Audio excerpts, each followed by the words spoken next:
Now at 6 and streaming on CrossroadsToday.com, a dispute turned deadly at an El Campo store, what police say led to a fatal shooting. Plus, the Northeast Texas Freeway turned into a cleanup zone. How crews cleaned after an Amazon semi-wreck. And get ready for a holiday travel surge, what to expect on the roads and in the air as a record number of Americans head out for July 4th.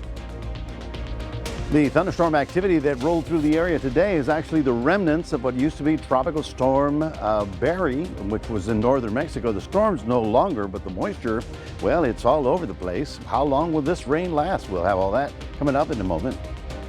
And some of the top players from the state's 7-on-7 tournament won some big awards there for their performances. I'll tell you who some of these football stars are later on in sport. You're watching 25 News Now at 6. Good evening and thank you for joining us. I'm Trenton Whiting in for Don and Shauna. Well, it's an alert day today, so we'll go ahead and go with Maclovia Perez with the first look at the forecast. What are you looking at, Mac? Well, thank you very much. We're looking at the remnants of what's a tropical storm force. Now we're getting all that stuff drifting northbound, giving us substantial rainfall. You can see how the rain extends from northern Mexico all the way into deep South Texas. In fact, the leading edge of it is just getting into the hill country before it rolls northbound. So this is going to be, it was very interesting. We got a good 1 to 2 inches of rain here in the city. Here is the city right about there. This is the last hour. So all the heavy stuff's pretty much gone. There is one little shower here that's a little heavier, probably near Yoakum right about there, but there's no big incoming thunderstorms. It'll be a little damp. We'll have a little shower activity overnight, but the bulk of this stormy weather has pretty much moved northbound. Now tomorrow we'll probably see a couple of more showers because of the heating and all the humidity that'll be in the air. But then what happens to 4th of July? We'll take a good look at it coming up a little bit later on. Trenton, back to you. El Campo police are looking for a man connected to a deadly shooting at a convenience store Sunday afternoon.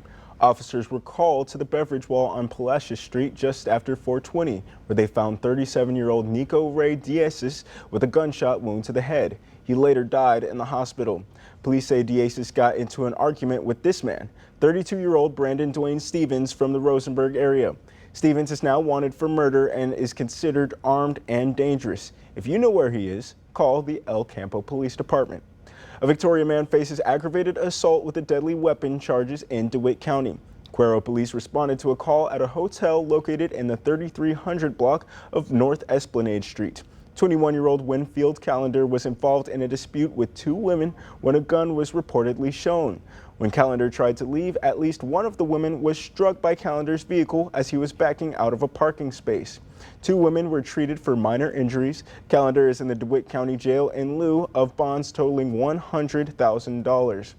A Victoria man faces a charge of sexual assault. Victoria police went to a house on the 3500 block of Flamingo Drive Sunday. The first investigation showed 40-year-old Charles Gurley reportedly assaulted a 32-year-old family member. When officers tried to arrest him, Gurley ran inside his home. Officers learned a 7-year-old child was also in the home. Gurley was later arrested and also faces charges of assault of a family member, abandoning or endangering a child, and evading arrest with a previous conviction. He is in the Victoria County Jail in lieu of $90,000 bond. A truck driver is facing manslaughter charges after a crash on a North Texas interstate. The crash happened Saturday afternoon on Interstate 20 in Kaufman County, east of Dallas. 6 people were killed. Texas Department of Public Safety officials say the 27-year-old driver of a semi-truck is charged with 5 counts of manslaughter and 1 count of aggravated assault with a deadly weapon. Authorities say he fell asleep at the wheel. 3 18-wheelers and 4 passenger vehicles were involved in the accident. An Amazon truck driver's lack of rest led to a near-deadly crash. The accident happened early Monday morning in Gregg County, spilling loads of packages onto the ground. Authorities said the driver of an 18-wheeler fell asleep behind the wheel on I-20. The semi hit the inside concrete barrier, then flipped over and landed upside down in a culvert. The truck and the trailer were both severely damaged. The driver was sent to the hospital with minor injuries. Dumpster bins were brought in and used to collect and cart away the packages. The accident caused parts of the interstate to be shut down.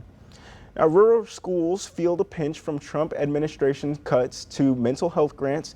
Now, to read this full Texas Tribune article, visit our website, crossroadstoday.com. The funding of the Victoria Community Center project is on the Victoria City Council agenda Tuesday. An ordinance providing for an additional hotel occupancy tax of 2% for the project is on the list for City Council. Victoria voters approved the expansion and renovation, maintenance and improvement of the Victoria Community Center on the May 3rd election. On July 4th, travel will be one for the record books. AAA estimates more than 72 million people will be traveling 50 miles or more this week. The good news is prices at the pump are dipping. In today's Consumer Watch, Jen Sullivan has the details on the best and worst times to travel this holiday week. As our nation gets ready to celebrate Independence Day, travelers are being warned to brace for heavy traffic on the roads and long lines at airports. AAA estimates more than 72 million people will travel 50 miles or more this week. That's a new record. Part of the reason for that is because July 4th falls on a Friday this year, so that gives people that long holiday. AAA spokesperson Kellen Howell says the group started recording July 4th travel from June 28th, as many people took the entire week off for the holiday. They estimate most people will be driving to their destination, with roughly 62 million people on the roads. If you're leaving after 11 a.m. or after lunchtime, you are very likely going to sit in traffic. The busiest road travel times will be Wednesday, July 2nd between noon and 9 p.m. and Sunday, July 6th between noon and 6 p.m., according to INRIX, which provides transportation data. If you're flying this week, TSA recommends arriving to the airport early. 18.5 million people are expected to fly between Tuesday, July 1st and Monday, July 7th. Here's the good news. Gas prices are down. Gas prices are much lower than we have seen in recent years, about 20 cents lower than they were this time last year. As of Monday, the average price for a gallon of regular gas was $3.19. That's 3 cents cheaper than a week ago. For Consumer Watch, I'm Jen Sullivan. Now it's time for a big shout out to Moulton's own Kaylee Trejo, who just made Texas proud on the national stage. Kaylee, the youngest ever Miss Texas Universal Miss, competed at the Universal Miss National Pageant this weekend and walked away as the first runner-up in the entire country. She also snagged awards for Most Photogenic, Best Formal Wear, and even earned a billboard in Times Square. Kaylee's platform focuses on mental health and suicide prevention, a message as powerful as her performance. Congratulations, Kaylee. Now remember to subscribe to our YouTube channel, Crossroads Today. Hit the like button and click the notification bell. Stay with us. Coming up on 25 News Now at 6, Canada rescinds a new law in hopes of restarting trade talks with the U.S. Plus, a jury sits down to deliberate a decision in the Sean Diddy Combs trial.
Welcome back. In a bid to restart trade negotiations with the U.S., Canada will rescind a digital services tax, a way of taxing online companies. On Friday, President Donald Trump canceled trade talks between the two countries. He blamed the tax that he called a, quote, direct and blatant attack on our country. In a statement Sunday night, the Canadian government said it was stepping back from the digital services tax. The statement also noted Canadian Prime Minister Mark Carney and President Trump agreed negotiations would resume with hopes to striking a deal by July 21st. Carney told reporters trade discussions resumed on Monday morning. After clearing a key hurdle over the weekend, it's crunch time for President Donald Trump's massive tax and spending bill, as Hill Republicans work to meet the president's July 4th deadline.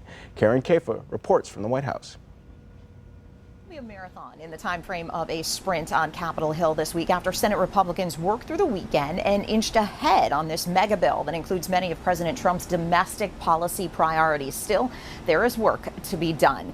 A weekend Senate vote was a vote to move ahead with the bill. The GOP saw just 2 defections, a no vote from Senator Rand Paul of Kentucky, who objects to how much the legislation will add to the federal debt, and another from Senator Thom Tillis of North Carolina, who objects to the depth of the cuts to Medicaid.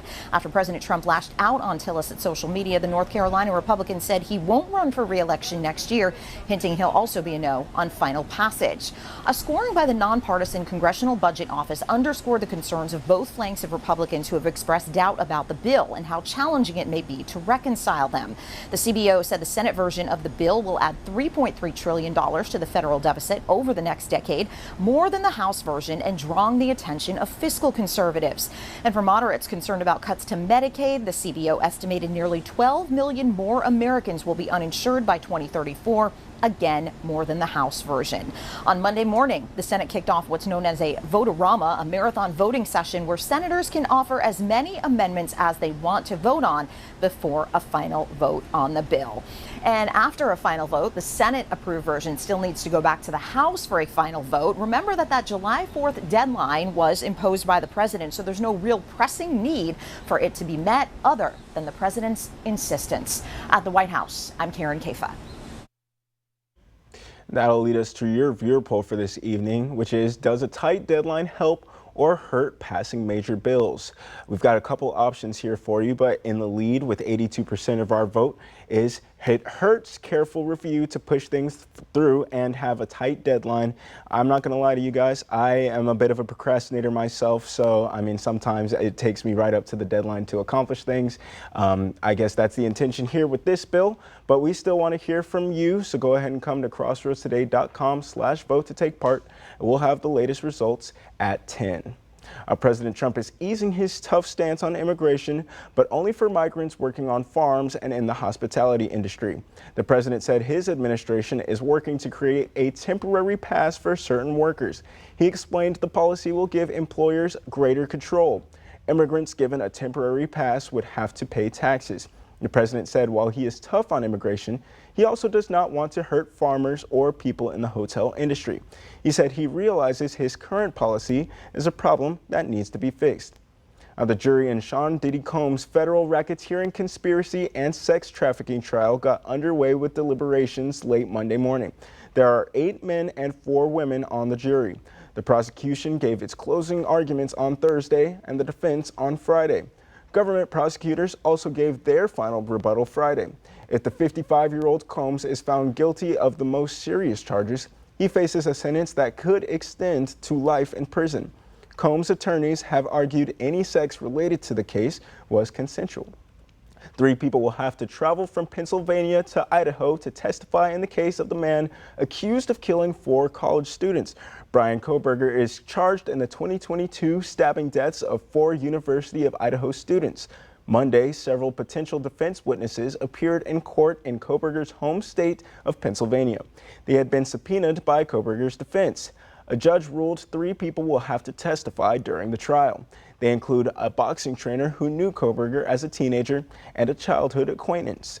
Kohberger's trial is scheduled to begin in August. The 30-year-old was arrested at his parents' Pennsylvania home weeks after the killing. A settlement has been reached in the civil lawsuit against actor Alec Baldwin and the producers of the movie Rust.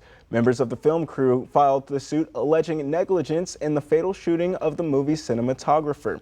The plaintiffs wanted compensation for emotional distress. Terms of the settlement have not been released.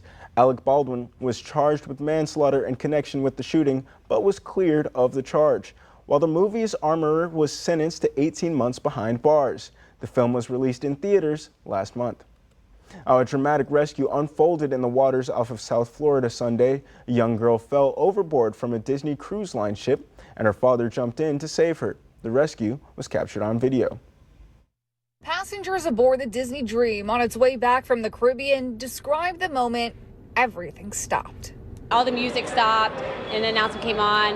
It sounded like Mr. Mop, but it might have been Mr. Mob, which stands for Man Overboard. Crew members rushed into action, throwing life vests into the ocean. He couldn't get to the life preservers because he was holding on to his daughter. Laura Amador took this video of the rescue mission. The ship was moving quickly, so quickly, it's crazy how quickly the people became little tiny dots in the sea, and then you lost sight of them.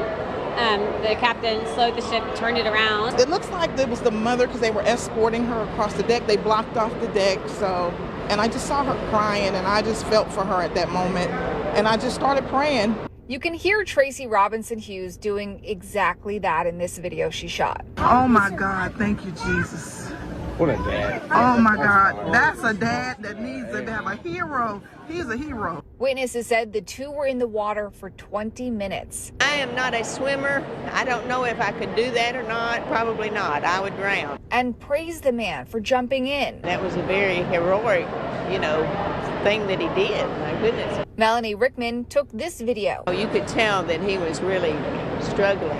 That he'd been treading water for 20 minutes, 15, 20 minutes. Disney sent a statement saying in part, the crew aboard the Disney Dream swiftly rescued 2 guests from the water. We commend our crew members for their exceptional skills and prompt actions, which ensured the safe return of both guests to the ship within minutes. And everyone was cheering on the ship, and just the amazing quick response of Disney made a big difference. It's unclear how the child fell overboard. The ship does have plexiglass safety barriers on its decks. Well, good afternoon, everyone. We got some stormy weather that rolled through the area. Where did it come from? Oh, look at that. We have a new friend up here. Funny how he parked right in time for the show. Anyway, let me tell you what rainfall did to our temperature. We went from 91 to a 76, which is where we're at right about now. We had a very nice rainfall of 140 out at the airport. That brings us to 285 for the month. This now makes it about the 3rd or 4th wettest June on record, because 13.5 is the official record. And that brings our yearly total of up to 2679. We're 6 inches above our average rainfall. So hopefully, we can moderate it and tone it down a little bit, because, I'm sure you're planning on 4th of July activities. We'll talk about that after this.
Well, this morning you probably saw the sunrise and the haze in the atmosphere, and then all of a sudden thunderstorms showed up. Where did they come from? Believe it or not, the remnants of a tropical storm that hit Mexico over the weekend. You can see how that activity is really racing northbound, with the heaviest line being at the front of it. So we're now behind it, so our activity will go a little bit lighter through the night. There's no incoming big storms to deal with. But way down here, we talked about Barry on Friday.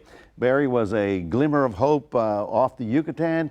It strengthened over the Bay of Campeche, then it rolled into Mexico, and then it fell apart. I mean, it's no longer a storm, but all that moisture has to stream northbound. Remember, I'm going to say right about Waco to Jacksonville. Below that line, the winds are out of the southeast. That's why they're basically going this way. Above that line, the winds are westerly, so they go this way. So once it gets up above that latitude, it will pull away. But for right now, we're basically getting the remnants of that storm that came through. Now here's Victoria, as you can see right about here, the heaviest thunderstorm right there, probably near Yoakum, but down toward Calhoun County, things have been thinning out for the afternoon, as you can see right about there. We had some nice rainfall totals. Let me show you what we expected. Not enough to cause a massive flooding problem, but you know, I was getting a little nervous there. To the north of the city, here's 59 right about there, here's 77. That's where the heaviest rainfall fell, and I think it fell right on the rain gauge at the airport. So that was very nice. There you see the activity with the lightning is turned on this map, and the reason is you can get a rain shower and you can get wet, yes, but if it's discharging electricity, then it's a major concern. So this one that was out north of the city has settled down, and everything that we had earlier today that was stronger is pretty much now north of us. We will get additional showers during the night, but it will be fairly light. And here is another good view. Oops. Let's go back one. Well, maybe not. Yeah, here's another good view of the big rain that fell just to the north and east of the city. That's saying 3.33 inches, so significant. Maybe it didn't hit all of it in the rain gauge at the airport. Overnight, we'll get down to a comfortable 74. I think the evening will be fairly pleasant because of the rain-cooled atmosphere that we're getting. 91 tomorrow. We'll have a few clouds develop during the afternoon and additional showers because of all the moisture in the air, but generally speaking, we're going to be decreasing the rain chance. Now, way down here, right there is basically the remnants of what used to be Barry. Now, as that moved on shore to northern Mexico, always we watch how that moisture spreads north. Remember, there's mountains over here, so it'll go up the coastal plain all the way up into Texas, and that's what you got in your car or in your shoes today. You know, the real hard problem is when you leave the windows open because of the heat and then it rains. I hope you didn't have that problem, because I did last week. Out on the Pacific, this is Flossie, no major concern. We're not going to worry about it. We still have the Saharan dust in the area, so we'll be looking for those hazy skies, especially as we get closer to the weekend. Of course, some of you planning on the 4th of July, let me show you what we were expecting. Temperatures will start warming up. In fact, we'll be 90 tomorrow. Inland areas will be about 91 in Cuero. But then as we get into Thursday, Friday, and Saturday, temperatures, gosh, start going up into the mid-90s, so you'll definitely be feeling that. That's your 7-day forecast, reminding everybody we do have a QR code. Love for you to scan that, put Crossroads Today on your phone. And also, Aztec Ford, our friends in Goliad, we're helping them give away a free generator to help you keep the lights on when it matters the most in the middle of a storm. Now, it's real quick and easy. All you got to do is go to crossroadstoday.com, click on menu, hit entertainment, and then contest. And when you see this graphic that says Storm Ready Power, click on that and enter your email, and hopefully you'll be the one who walks away with a whole house generator. That's it from weather. We'll toss it back to Trenton. Well, thank you, McClovio. And now I'll introduce Sports Director Max Williams, who's got some news on some 7-on-7 state. That's right there, Trent, because again, we had a couple teams that, you know, with 7-on-7 stuff that we're looking at, but also, I'm going to mention that, but also, how about Yoakum Bulldogs? They had their full 2025-26 football schedule. I'll mention that coming up in sports.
All right, Crossroads. Last week we had two Crossroads teams there in Ganado and Tidehaven. They compete in the Division III State 7-on-7 championship that was held in College Station. Last week, Tidehaven would beat Ganado 34-21 to win the school's first ever State 7-on-7 championship. So with this accomplishment, Dave Campbell's revealed their top players in the past 7-on-7 list. And here is the list they mentioned from our players here in our Crossroads area. First, with quarterback Cale Russell. He made himself there the offensive player there of the week there at the State 7-on-7 with that game-winning touchdown. But also Bryce Silva got that pass there from Cale Russell. He would also get a big accomplishment as well, getting offensive player of the week and defensive player of the week. And then for Ganado, wide receiver Austin Pena was named there as well as one of the top receivers out there. He's going to be a good connection there with Ganado new quarterback Leighton Arriaga. And again, that's defending to a Division I state champion. So these teams will play against each other again there on September 19th. That'll be a rematch to watch there in football season. Now, speaking of football season, for Yoakum, they revealed their football schedule here, and they're looking to improve from last season after they finished 8-5, and they went 2-2 there in district. The Bulldogs, they have two scrimmages to start versus Lavernia there on August 15th, and then Edna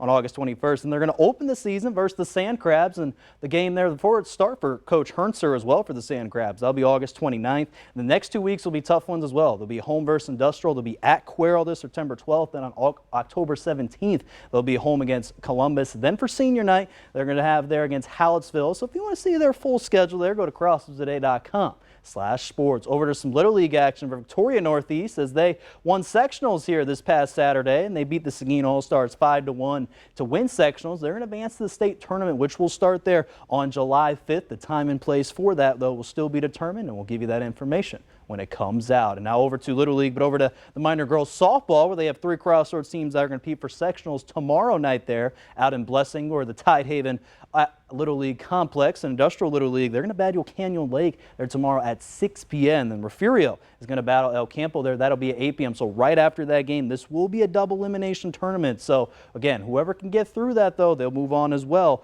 there to state. How about to the NFL, where we had a big trade today, sending there the Dolphins defensive back Jalen Ramsey and tight end Gianno Smith to the Steelers there for Minka Fitzpatrick. And for Fitzpatrick, he returns back to the first team he played with in the NFL in the Dolphins after he came there from Alabama. And he'll team up there with Xavier and Howard there for the Dolphins. Now for the Steelers, they get some big players to help out. Remember, they got Aaron Rodgers there early in the year. You get a tight end and a weapon with them, and Gianno Smith, add Pat Fryermuth. But also you get a new DB as well. It's going to be huge there for the Steelers to see how they compete there in that tough AFC North. And then finally, the Texas Rangers, they open the series versus the Baltimore Orioles there. That'll be down there in Arlington, Texas. That first pitch will start at 7:05 p.m. And the Rangers, they look to finish strong because there's 2 more weeks to the All-Star break. So every team wants to get, again, that last push to finish off the season. That's going to do it here in sports. Trent, back to you. Thank you, Max. And we're back in a moment. Just ahead of the 4th of July, a reminder what can happen if safety is not in the top of your mind when using fireworks.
The U.S. Consumer Product Safety Commission urges the public to be mindful about mishandling fireworks. The CPSC says there were 11 reported fireworks-related deaths last year. Most of those involved mishandling and misfires. More than 14,000 people were injured by fireworks last year, and around 1,700 people had to go to the emergency room for injuries related to sparklers. The CPSC says to make sure fireworks are legal in your area, first and foremost, have water or hose nearby, and to never use fireworks while impaired. Yeah, absolutely. And yeah, I mean, I love fireworks. Impaired, be more specific. Yeah, well, Just when you can, know. just back up. You know what I'm saying? Absolutely. Back up when you load them up, and don't do any of that. It's so much fun. The little kids love the sparklers, but that wire is that can burn. Absolutely, It's a absolutely. concern, and as we get to this coming weekend, you're going to have plenty of good weather for that. Of course, it's going to be a little hot and steamy, but hey, it's July. We, of course, will have a few light showers overnight, and then again tomorrow afternoon. But the big stuff's pretty much gone. That was the remnants of what used to be a tropical storm. By Wednesday, we'll see a lot more sun, and then we'll be looking at that Saharan dust as we get on into 4th of July. I don't expect any rain really to be an issue over the 4th of July weekend. Nice. Well, you know, I'm excited. You know, we're going to have some barbecue, we're going to have some pool weather. Yeah, you know, that's the I'm good excited stuff. We're gonna have for that sun Absolutely. and you know everything else for 4th of July. You know, Absolutely. especially don't want that rain. No, definitely not. Not for my fireworks. I was gonna say, they would not have that. No, absolutely not. Absolutely not. I mean, what do you guys got going on for your 4th? I think I'll be sitting on the couch inside, away from the mosquitoes. Oh, Unfortunately, absolutely. Trent, I'll be here. You know what I'm saying? I'll Same be here working. I'll see you. Doing what we can. I'll see you. Absolutely. Absolutely. Maybe we'll get some barbecue to the station. Yeah, maybe no. I could go for that. But thank you so much for joining us. We hope you'll join us tonight for 25 News Now at 10. Have a great evening.